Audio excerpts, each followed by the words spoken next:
Capítulo 2. Aun en los hechos más simples, es imposible deducir nada con plena certidumbre, aunque se trate solamente de un pro o un contra. Podría suponerse que una catástrofe como la que he relatado debía enfriar mi incipiente pasión por los viajes marítimos, pero muy al contrario. Nunca sentí deseo más ardiente de lanzarme a las extrañas aventuras propias de un navegante que una semana después de nuestra milagrosa salvación. Bastó tan breve periodo para borrar todas las sombras de mi memoria y llenar de vivos y excitantes colores los detalles pintorescos del peligroso accidente. Mis conversaciones con Augustus se hicieron más y más frecuentes, y cada vez tenían para mí mayor interés. Mi amigo relataba sus aventuras marinas, de las cuales creo hoy que buena parte no eran más que invenciones puras, de manera tal que coincidían exactamente con mi temperamento lleno de entusiasmo y mi imaginación exacerbada, aunque un tanto melancólica. Es extraño, en efecto, que mi mayor atracción por la vida de los marinos se derivara de aquellos relatos en que Augustus describía terribles momentos de sufrimiento y desesperación. Poco me interesaba el lado brillante de sus relatos. Mis visiones eran siempre de naufragio, hambre de muerte o cautiverio entre pueblos bárbaros, de toda una vida transcurrida entre penas y lágrimas, en algún islote gris y desolado, perdido en un océano infranqueable y desconocido. Semejantes visiones y deseos, pues llegaban a ser deseos, son propios, según se me ha asegurado, de esa numerosa especie humana constituida por los melancólicos. Pero en la época de que hablo solo los consideraba atisbos proféticos de un destino que, en cierta medida, me sentía obligado a cumplir. Por su parte, Augustus coincidía plenamente con mi manera de ser. Es muy probable que nuestra íntima amistad hubiera producido entre nosotros un intercambio parcial de caracteres. Unos 18 meses después del desastre del Ariel, la firma de Lloyd y Brenderburg, casa vinculado en cierto modo a los señores Enderby, creo que de Liverpool, se ocupaba de reparar y aparejar el bergantín Grampus para la caza de la ballena. Se trataba de una vieja carraca casi inútil para la navegación, a pesar de todas las reparaciones que se le habían hecho. No sé realmente por qué la habían elegido de preferencia a otros excelentes barcos de los mismos armadores, pero así era. Designaron capitán a Mr. Barnard, y se decidió que Augustus le acompañaría. Mientras aprestábase el bergantín, mi amigo insistía en mostrarme la magnífica oportunidad que se me presentaba para satisfacer mis deseos de viajar. No necesito decir con qué ganas escuchaba yo sus palabras, pero las cosas no eran fáciles de arreglar. Mi padre no se oponía directamente, pero mi madre se desesperaba a la sola mención del proyecto. Y lo que es peor, mi abuelo, de quien tanto esperaba yo, me amenazó con no dejarme ni un chelín si alguna vez volvía a mencionarle el asunto. Empero, lejos de abatir mi deseo, estas dificultades no hicieron más que echar aceite al fuego. Resolví partir fuere como fuese, y después de anunciar mi decisión a Augustus, nos pusimos a planear la manera de llevarla a cabo. En el ínterin me abstuve de hacer la menor referencia a mis parientes sobre el viaje, y como me ocupaba ostensiblemente de mis estudios, terminaron por suponer que había renunciado a mi proyecto.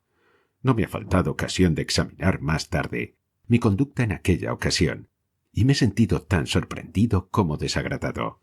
La profunda hipocresía de que hice gala para llevar a cabo mis intenciones, hipocresía que dominó mis palabras y mis actos durante un largo periodo de tiempo, tuvo una sola justificación y tolerancia en la exaltada y ardiente necesidad de llevar a la práctica mis visiones de viaje tanto tiempo acariciadas.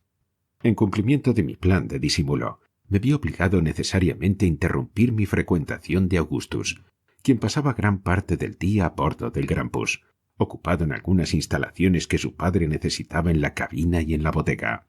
De noche, sin embargo, nos reuníamos para conferenciar y hablar de nuestras esperanzas. Más de un mes pasó en esta forma, sin que diéramos con ningún plan aceptable, hasta que Augustus me anunció que había encontrado la solución. Tenía yo un pariente en New Bedford, llamado Ross, en cuya casa solía pasar 2 o 3 semanas de tiempo en tiempo. El bergantín debía zarpar a mediados de junio, del año 1827, y decidimos que 1 o 2 días antes de que se hiciera la mar, mi padre recibiría una carta de Mr. Ross, tal como solía suceder en casos parecidos, invitándome a pasar una semana en compañía de sus hijos Robert y Emmet. Augustus se encargaría personalmente de la redacción y entrega de la carta. Una vez que, de acuerdo con las apariencias, hubiese yo partido para New Bedford, me encontraría con mi compañero, quien tendría listo un escondrijo en el Grampus. Augustus me aseguró que sería lo bastante confortable como pasar varios días en él, durante los cuales no debería asomarme para nada. Cuando el bergantín se hubiera alejado lo bastante como para que toda posibilidad de regreso quedara descartada, llegaría el momento de instalarme con toda comodidad en la cámara. En cuanto a su padre, reiría de todo corazón por la jugarreta. Por lo demás, no dejaríamos de cruzarnos con diversos barcos, uno de los cuales se encargaría de llevar mi carta que explicara mi aventura a mis padres. Llegó por fin el 15 de junio, y cada detalle estaba dispuesto. Escrita y entregada la carta, salí de casa un lunes, de mañana, con todas las apariencias de ir a tomar el barco correo de New Bradford.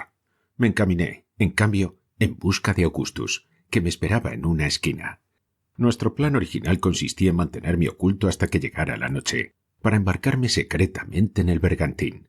Pero como se había declarado una espesa niebla, decidimos no perder tiempo. Augustus encabezó la marcha hacia el muelle, y lo seguí a cierta distancia envuelto en un grueso capote que aquél me había procurado, para que nadie pudiera reconocerme fácilmente. Justamente al dar la vuelta a la segunda esquina, después de pasar por la fuente de Mr. Edmund, me di de lleno con mi anciano abuelo, Mr. Peterson, quien se detuvo para mirarme en la cara. «¡Que Dios me bendiga, Gordon!», exclamó, después de una larga pausa. «¿Qué llevas puesto? ¿De quién es ese sucio capote?» «Un momento, señor», repuse, encarando lo mejor posible la situación, adoptando un aire de sorpresa ofendida y pronunciando las palabras de la manera más grosera posible. «Que me cuelguen si no estoy confundido. No tengo nada que ver con ningún Godin. Y mejor será que se cuide de decir que mi capote está sucio, viejo estúpido». Juro que me costó un esfuerzo indecible no echarme a reír a carcajadas ante la extraña manera con que el anciano caballero recibió semejante réplica. Retrocedió 2 o 3 pasos, poniéndose primero pálido y luego muy encarnado. Se levantó los anteojos y poniéndoselos otra vez, se me vino encima enarbolando el paraguas. Detúvose de golpe, sin embargo, como si de pronto hubiera recordado algo. Por fin, dándome la espalda, se fue calle abajo tembloroso de rabia, mascullando. «Nada que hacerle. Anteojos nuevos. Creí que era Gordon. Condenado marinero». Después de tan providencial escapatoria continuamos con mayores precauciones, llegando por fin sanos y salvos a nuestro destino. Había tan solo 1 o 2 hombres a bordo que trabajaban a proa, ocupados en las brazolas de las escotillas. Sabíamos muy bien que el capitán Barnard estaba ocupado en las oficinas de Lloyd y Brenderburg, por lo cual regresaría tarde. No teníamos nada que temer por ese lado. Augustus subió el primero a bordo, y yo le seguí un momento después sin que los marineros me viesen. Bajamos inmediatamente a la cámara y la encontramos vacía. Estaba instalada de la manera más confortable, lo cual no era frecuente en barcos balleneros. Había 4 excelentes camarotes, con literas tan amplias como cómodas. Vi asimismo una gran estufa y una alfombra sumamente espesa y valiosa, que cubría tanto el piso de la cámara como el de los camarotes. El techo se encontraba a 7 pies de altura. En fin, todo me pareció muchísimo más confortable y grato de lo que había sospechado. Sin embargo, Augustus no me dio tiempo para seguir mirando, pues insistí en que me escondiera lo antes posible. Entró en su camarote, situado a estribor y continuo a los mamparos. Una vez que estuvimos en él, cerró la puerta y le echó el cerrojo. Pensé que jamás había visto un camarote tan bonito como el de Augustus. Tendría 10 pies de largo y una sola litera, que, como he dicho, era amplia y cómoda. En la parte próxima a los mamparos había un espacio de 4 pies cuadrados, con una mesa, una silla y anaqueles llenos de libros, principalmente relatos de viajes. Había allí diversas comodidades, entre las cuales no debo olvidar una especie de caja fuerte o refrigerador, dentro del cual mi amigo me hizo ver cantidad de provisiones de boca y de bebidas. Oprimiendo con los nudillos cierta parte de la alfombra en el espacio ya mencionado, Augustus me hizo notar que una porción del piso, de unas 16 pulgadas cuadradas, había sido cuidadosamente aserrado y vuelto a colocar en su sitio. Bajo la presión, el trozo de madera se levantó ligeramente en un extremo, permitiendo el paso de un dedo. En esta forma Augustus levantó la trampa, a la cual estaba sujeta la alfombra con tachuelas, y pude ver que la abertura daba a la bodega de popa. Mi amigo encendió una pequeña bujía y, Tras colocarla en una linterna sorda, bajó por la trampa, indicándome que lo siguiera. Así lo hice, y Augustus ajustó la trampa mediante un clavo colocado por la parte inferior. Como es natural, la alfombra volvía a quedar tendida en el piso, desapareciendo todas las huellas de la abertura. La bujía daba una luz tan débil que avancé con mucha dificultad por entre los confusos montones de materiales allí acumulados. Poco a poco, sin embargo, mis ojos se habituaron a la penumbra y pude andar con menos trabajo, sujetándome del faldón de la chaqueta de mi amigo. Después de deslizarnos y dar vueltas a lo largo de innumerables y angostos pasadizos, llegamos por fin frente a un cajón forrado de hierro, como los que se usan a veces para empacar la loza de buena calidad. Tenía casi 4 pies de alto y 6 de largo, pero era muy angosto. Sobre él se veían 2 grandes cascos de aceite vacíos, y más arriba cantidad de fardos de paja, apilados hasta el techo de la bodega. Alrededor, y en todas direcciones, amontonado hasta llegar al techo, veíase un verdadero caos formado por toda clase de aparejos navales, conjuntamente con una heterogénea mezcla de canastos, barriles y fardos, al punto que casi parecía cosa de milagro que hubiéramos podido abrirnos paso hasta el cajón. Supe más tarde que Augustus se había ocupado personalmente del arrumaje de esa bodega, a fin de procurarme un escondrijo adecuado, y que sólo había tenido por ayudante a un hombre que no debía formar parte de la tripulación. Mi compañero me mostró que uno de los lados del cajón podía ser retirado a voluntad. Así lo hizo, a fin de mostrarme el interior, cuyo aspecto me produjo gran regocijo. Un colchón procedente de una de las literas de los camarotes cubría por completo el fondo, y había allí todo lo que el reducido espacio permitía acumular para mi comodidad personal, dejándome al mismo tiempo lugar suficiente para estar sentado o tendido. Entre otras cosas había allí libros, pluma, tinta y papel, 3 frazadas, un gran cántaro de agua, un cuñete de galletas, 3 o 4 grandes salchichones de Bolonia, un enorme jamón, una pierna de carnero asada y media docena de botellas de cordiales y licores. Procedí de inmediato a tomar posesión de mi pequeño departamento, y estoy seguro de que al hacerlo me sentía más satisfecho que cualquier monarca al entrar en un nuevo palacio. Augustus me enseñó la manera de asegurar el lado abierto del cajón, y luego, bajando la linterna hasta tocar el suelo, me mostró una delgada cuerda negra. Según me dijo, la cuerda se extendía desde mi escondrijo, siguiendo todas las vueltas y revueltas entre la carga, y terminaba en un clavo situado inmediatamente debajo de la trampa que daba a su camarote. Con su ayuda, y en caso de que alguna circunstancia inesperada lo hiciera necesario, podría encontrar fácilmente el camino. Dicho esto, Augustus emprendió el retorno, dejándome la linterna y gran cantidad de bujías y cerillas, prometiendo venir a visitarme todas las veces que pudiera hacerlo sin despertar la atención. Todo esto sucedía el 17 de junio. Permanecí, hasta donde pude calcular, 3 días y sus noches en mi escondite, sin salir de él más que 2 veces a fin de estirar las piernas, manteniéndome de pie entre 2 cajones situados exactamente frente a la abertura. Durante todo ese tiempo no supe nada de Augustus, pero no me inquieté mayormente, ya que el bergantín debía hacerse a la mar en cualquier momento, y con la agitación consiguiente, mi amigo no encontraría muchas oportunidades de llegar hasta mí. Finalmente oí abrirse y cerrarse la trampa, y Augustus que me llamaba en voz baja, preguntando si todo iba bien, y me hacía falta alguna cosa. «No me hace falta nada», repuse. «Estoy muy cómodo aquí dentro. ¿Cuándo zarpa el bergantín?» «Antes de media hora», me contestó. «Vine a decírtelo, temiendo que te preocuparas por mi ausencia. No podré bajar durante un tiempo, quizá 3 o 4 días. Después que haya subido y cerrado la trampa, sigue la dirección de la cuerda hasta el clavo. Allí encontrarás mi reloj. Puede serte útil, ya que no puedes guiarte por la luz del día para medir el tiempo. Supongo que ni siquiera sabes cuánto llevas encerrado. 3 días solamente. Hoy es 20. Me gustaría llevarte el reloj hasta el cajón, pero tengo miedo que noten mi ausencia». Y con esto cerró la trampa. Una media hora más tarde sentí claramente que el bergantín se movía, y me felicité de haber comenzado mi viaje tan agradablemente. Satisfecho con esta idea, decidí tomar las cosas con la mayor calma posible y esperar el desarrollo de los acontecimientos hasta que se me autorizara cambiar aquel cajón por un camarote, el cual, si no más confortable, sería por lo menos más espacioso. Lo primero que me propuse fue ir en busca del reloj.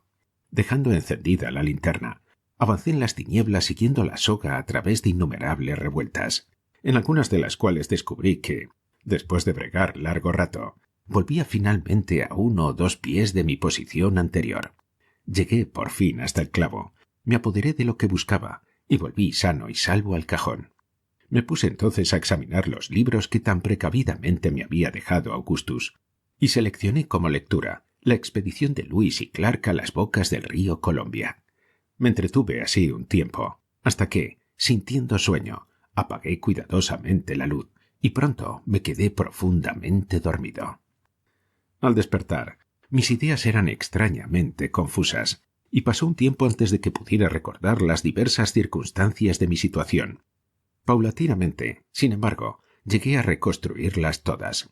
Encendiendo una luz miré el reloj, que se había parado, y no me quedaba manera alguna de saber cuánto había dormido. Sentía las piernas acalambradas, y me vi precisado a buscar alivio manteniéndome de pie entre los cajones. Pronto descubrí que sentí un hambre devoradora, y me acordé de la pierna de carnero, parte de la cual había comido antes de dormirme, y me había parecido excelente. ¿Cuál no sería mi asombro al descubrir que se hallaba en total estado de putrefacción? Esta circunstancia me inquietó profundamente, pues al vincularla con la extraña confusión mental que había sentido al despertar, me hizo suponer que había dormido durante un periodo de tiempo insólitamente prolongado. La atmósfera enrarecida de la bodega podía tener algo que ver con eso, y resultaría finalmente muy peligrosa. Me dolía la cabeza de un modo horrible. Parecíame que respiraba con dificultad, y me oprimían multitud de sensaciones ominosas.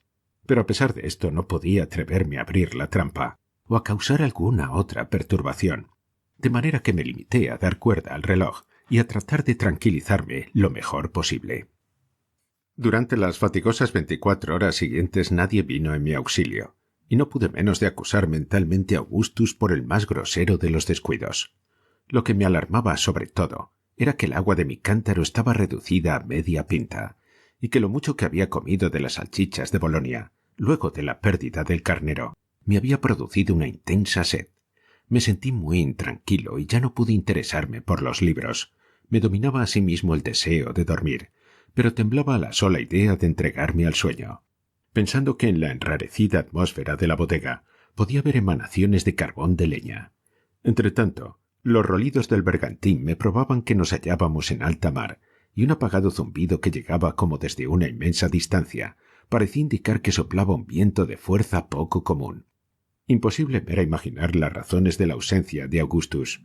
No cabía duda de que el viaje estaba ya lo bastante avanzado como para permitirme aparecer en cubierta. Quizá le hubiera ocurrido algún accidente, pero no alcanzaba a concebir ninguno que lo forzara a mantenerme tanto tiempo prisionero, a menos que hubiera muerto repentinamente o caído por la borda. Pero rechazaba impacientemente esta última idea. Quizá hubiéramos encontrado vientos desfavorables y nos halláramos todavía en las vecindades de Nantucket. Esta idea, sin embargo, no resistía al examen.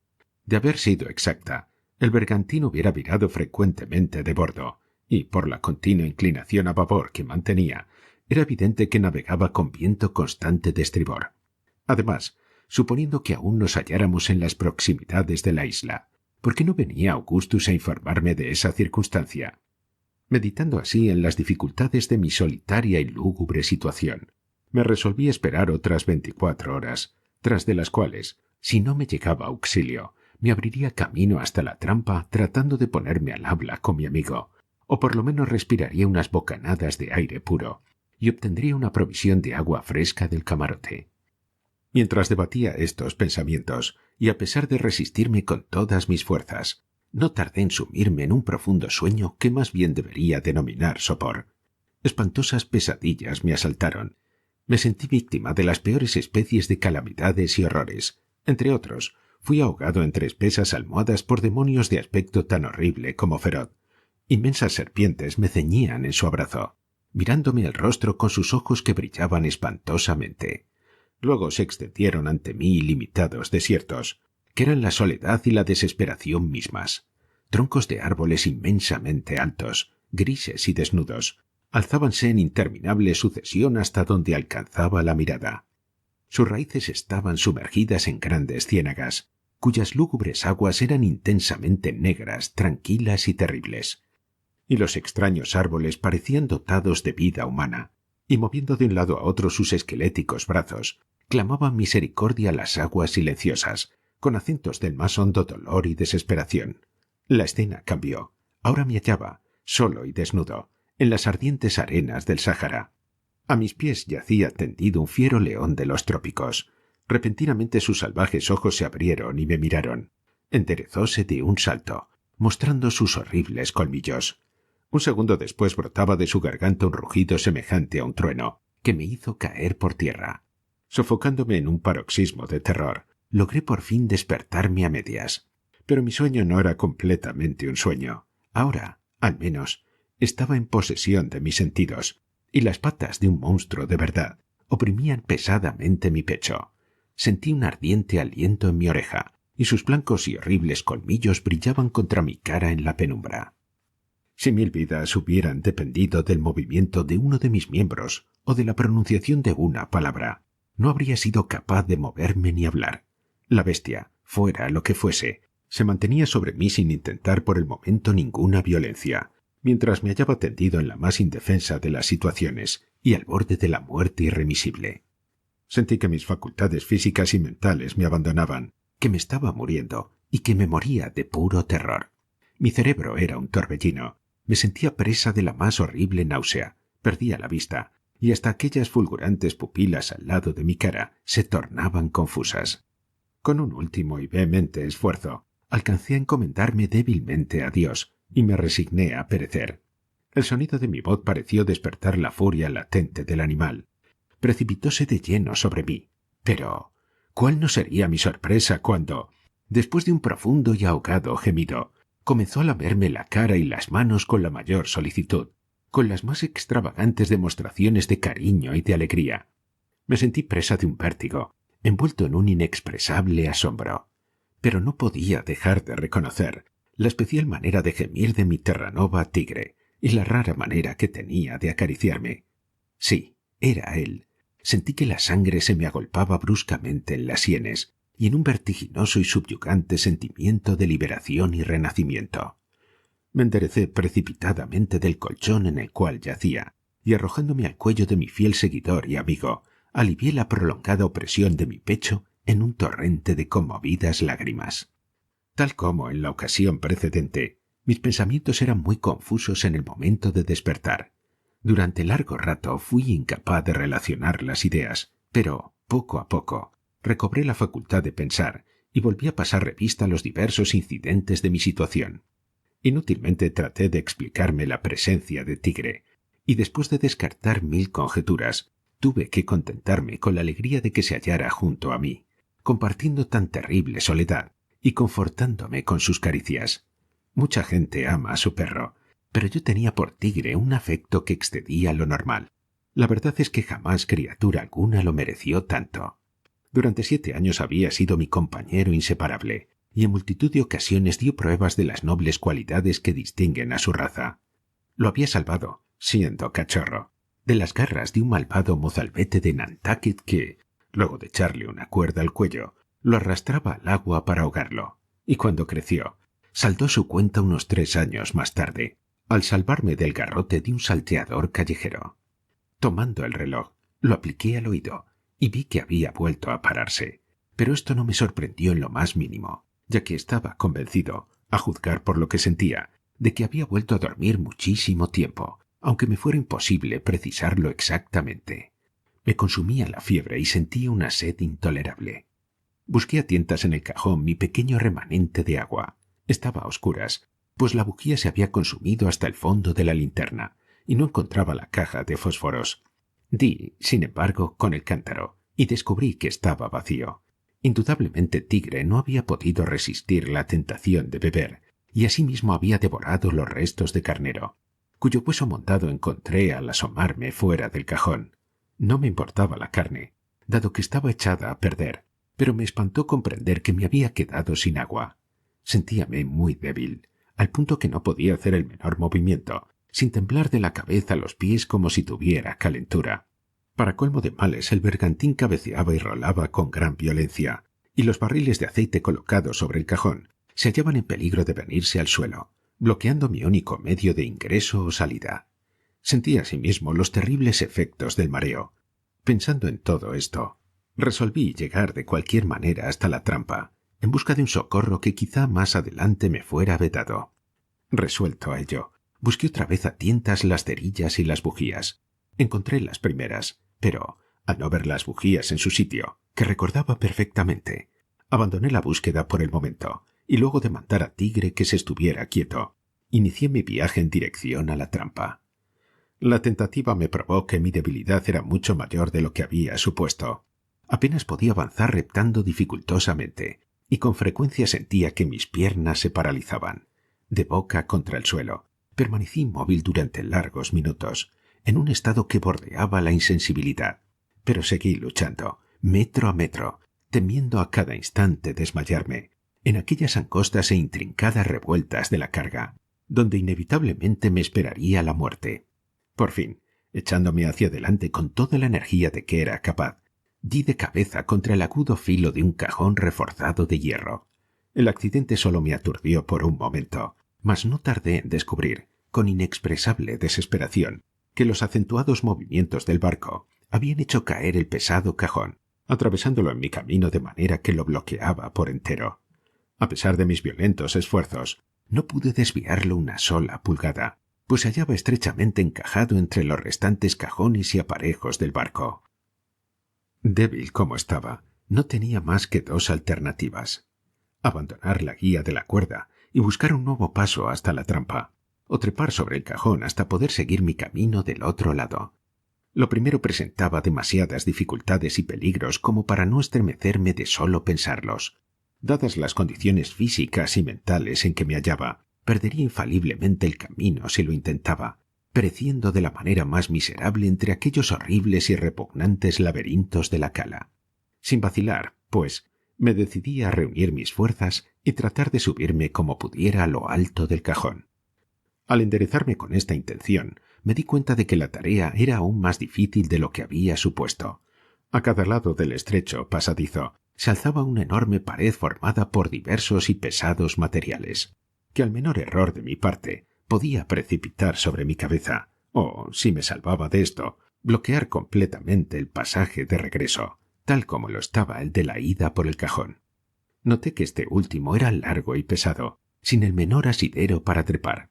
Inútilmente traté de aferrarme a la parte más alta, empleando todos los recursos posibles y confiando en que en esta forma conseguiría izarme hasta arriba. Pero, de haberlo conseguido, estoy seguro de que las fuerzas me hubieran abandonado en el momento de trepar, y fue harto preferible que fracasara.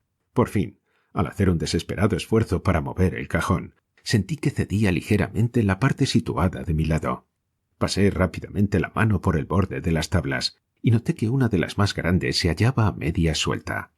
Con ayuda de mi cortaplumas, que por suerte llevaba conmigo, logré, tras enorme trabajo, desprender por completo la tabla, y luego de deslizarme por la abertura, comprobé con grandísima alegría que del otro lado no había tablas. En otras palabras, que al cajón le faltaba la tapa y que lo que yo acababa de franquear era su fondo. De ahí en adelante no encontré mayores dificultades para llegar hasta el clavo. Latiéndome deprisa el corazón, presioné suavemente la trampa. No se levantó tan fácilmente como había esperado, y apreté un poco, temiendo siempre que en el camarote pudiera hallarse alguien más aparte de Augustus. Pero la trampa no cedió, con gran asombro de mi parte, asombro al que siguió una cierta intranquilidad, pues recordaba que anteriormente se requería poca o ninguna fuerza para levantarla. Empujé con violencia, y no se abrió. Me lancé contra ella con todas mis fuerzas, con rabia, con desesperación, sin que cediera. Y no costaba mucho darse cuenta, por la total resistencia que oponía aquella tabla, que el agujero había sido descubierto y clavado, o que sobre él habían puesto un enorme peso que jamás podría remover desde abajo. El horror y la desesperación más indescriptibles cayeron sobre mí. En vano traté de razonar sobre las probables causas que me hubieran sepultado en vida. Imposible me era hilvanar coherentemente mis ideas, y dejándome caer al suelo, me entregué sin resistencia a las más siniestras imaginaciones, en las cuales predominaba la idea de la horrible muerte por falta de agua, por hambre o por asfixia. Poco a poco, sin embargo, retornó a mí alguna presencia de ánimo. Me enderecé y, tanteando con los dedos hasta encontrar las junturas de la trampa, traté de mirar de cerca para asegurarme si por ella se filtraba algo de luz del camarote. No encontré más que tinieblas. Hice pasar la hoja del cortaplumas por una de las junturas, hasta tropezar con un obstáculo duro. Raspándolo con la punta de la hoja, comprobé que se trataba de una sólida masa de hierro, pero, a causa de ciertas ondulaciones de la superficie que se advertían al pasar la hoja, deduje que se trataba de una cadena de ancla. Lo único que me quedaba por hacer era volverme a mi escondite y, una vez allí, entregarme a mi triste destino, o tratar de serenarme y analizar las posibilidades de escapar en otra forma. Me puse inmediatamente en marcha y, después de incontables dificultades, logré llegar a mi refugio. Cuando me dejé caer sobre el colchón en el colmo del agotamiento, Tigre se acostó cuán largo era a mi lado y pareció deseoso de consolarme con sus caricias, como si me urgiera a soportar con valor mis desgracias. Lo extraño de su conducta terminó por llamarme la atención. Después de lamerme la cara y las manos durante un rato, se interrumpía bruscamente y se ponía a gemir en voz baja. Cuando alargaba mi mano hacia él, lo sentí invariablemente tendido de espaldas, con las patas levantadas. Esta actitud, repetida con tanta frecuencia, me pareció rara, aunque no conseguía explicármela. Como el perro parecía sumamente afligido, imaginé que podía estar herido. Tomándole una a una las patas, las examiné cuidadosamente, sin encontrar la menor lesión. Pensé entonces que tenía hambre y le di un gran pedazo de jamón, que devoró ávidamente, aunque renovó al punto sus extraordinarias maniobras.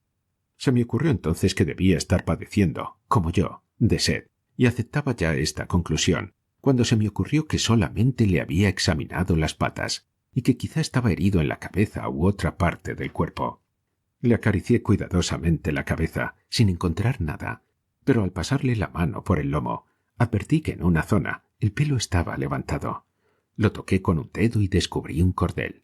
Palpándolo, vi que le daba toda la vuelta al cuerpo, y al examinarlo con más detalle, acabé por sentir entre los dedos un trozo de algo que, al tacto, parecía papel de carta, atado al cordel de manera tal que quedaba colocado debajo de la pata delantera izquierda del animal.